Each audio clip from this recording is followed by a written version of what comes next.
Yo, what's up? So, like, share, and subscribe. So, DJ Khaled is pissed off that Tyler, the Creator, the weirdo, the golden one, whatever, the guy who wears the wig on his head, outsold him this past week. So, uh, this dude has basically been on a tear. Khaled's been around for a minute. Came up off 99 Jams in Miami. Always is preaching all of these, positive quotes and love, unity and love and positivity, and we need to be together. And he's always, doing this. I've always thought he was fraudulent, when I first started seeing that he was fraudulent was probably around like 10, 11 years ago when he was on Rap City one time.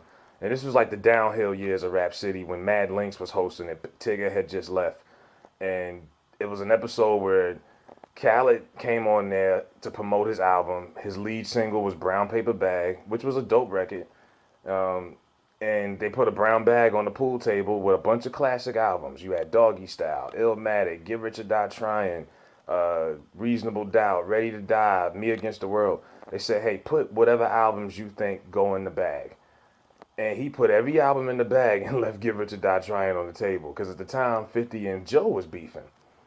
And Mad Links was like, yo, what's up with that? And he's like, yo, I believe in unity and love, and I just don't think that cat is really about that. And I gotta ride for the team. Now, my thing is, okay, I get what you're doing, because he was close to Joe, still is, whatever. But if you really was about that positive shit, my nigga, you should have kept yourself neutral like a DJ is supposed to. Cause at the end of the day, he was still working at 99 Jams. You were a DJ. You were playing 50's records as much as Joe's. You probably was playing more 50 songs at the time because 50 was a bigger artist. But instead of trying to make peace and bring those two cats together, like Chris Lighty was trying to do, and sadly Chris Lighty never got to see it as he managed both of them. Chris Lighty had to die for 50 and Joe to come together. But Chris was trying to put things in perspective. Chris Lighty was real positive. Khaled wasn't even. He initiated the fire. He threw fuels to the fire. So I'm like, okay, this nigga's a fraud. He's not really about this positive lifestyle. He fucking exploits his son for likes on social media. He works out, but I haven't seen any progress. Never trust a fat nigga that works out that's still fat. And this past week, he put out his album. He had all of this shit going on for this album, and it just didn't turn out the way he wanted. So basically, he went all out for this album. He had 25 appearances, guest appearances. He had Justin Bieber, Beyonce, Cardi B, Jay-Z, Travis Scott, SZA, Lil Wayne, Meek Mill, just to name a few. Okay, he had seven well directed videos, looked expensive. He was on Saturday Night Live. He was on Good Morning America. He was basically doing everything but shaking hands and kissing babies, okay? He was doing it all. And, you know, he thought he was just gonna kill this. He even had the lead single with Nipsey, which was a video him and Nipsey and John Legend shot prior to Nipsey getting killed. But he flipped it and turned it into a tribute. The song flopped, with all due respect. And he thought he could capitalize off everybody's emotions because everyone's still mourning Nipsey's death. And he tried to capitalize off of it, and it did not fucking work. And he ended up debuting number two, edged out by Tyler, the Creator's album. So now there's sources that he went to the label, threw a big temper tantrum, stormed into Epic Records with his entourage, like how Ice Cube did back in the day. He came with the Priority Records with the baseball bat and all that.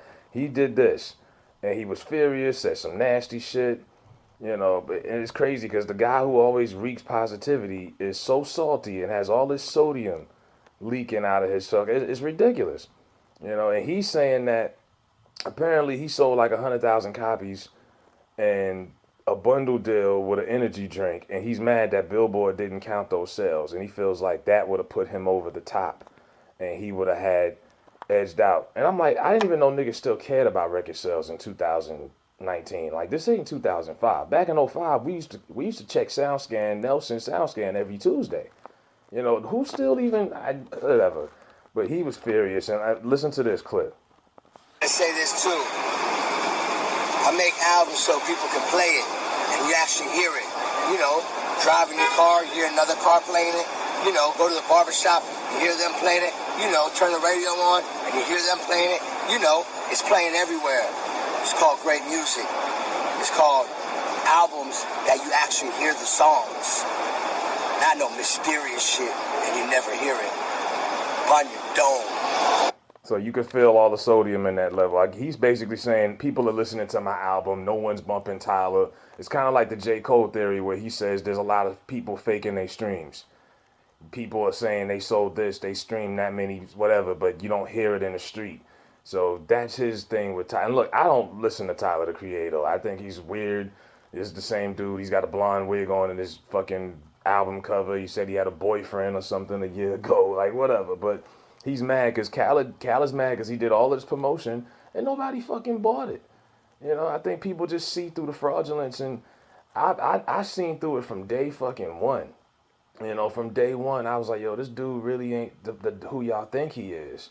And now people are starting to see it, and he really making himself look bad. Now, that was a clip he posted on Instagram out of frustration. Of course, he had the stunt. He was in the back of the Maybach and all that. He deleted it because he knew how petty it was, you know. But he's just making himself look bad at this point. You know what I mean? I've not heard it. I don't care to hear it. From what I heard, it's you know, on the weed scale, it's some mid. So even with all those big time appearances, Khaled couldn't get the album to really pop off like that. So he's fucking mad.